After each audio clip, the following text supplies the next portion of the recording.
வருவாய் கிராமங்களில் காலியாக உள்ள கிராம உதவியாளர் பணியிடங்களை உடனடியாக நிரப்ப வேண்டும். தமிழ்நாடு கிராம நிர்வாக அலுவலர் சங்க கூட்டத்தில் தீர்மானம். திருவண்ணாமலை மாவட்டம் ஆரணியில் தமிழ்நாடு கிராம நிர்வாக அலுவலர் சங்கம் சார்பில் மாவட்ட செயற்குழு கூட்டம் விஓஓ சங்க அலுவலக கட்டடத்தில் மாவட்ட தலைவர் ரமேஷ் தலைமையில் நடைபெற்றது. மாவட்ட செயலாளர் ஏழுமலை, போராட்ட குழு தலைவர் விநாயகம் ஆகியோர் முன்னிலை வகித்தனர்.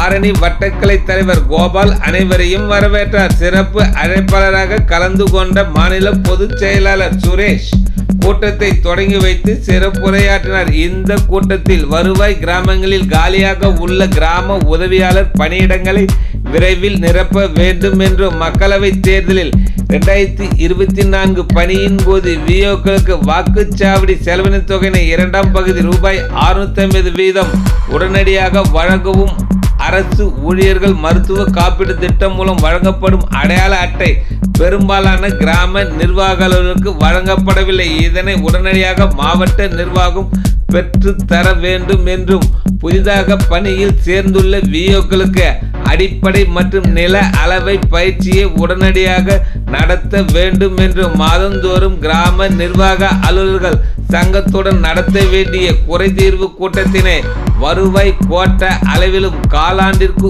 ஒரு முறை மாவட்ட கலெக்டர் தலைமையில் நடத்த வேண்டும் என்றும், இவை உள்பட பல்வேறு தீர்மானங்கள் நிறைவேற்றப்பட்டது.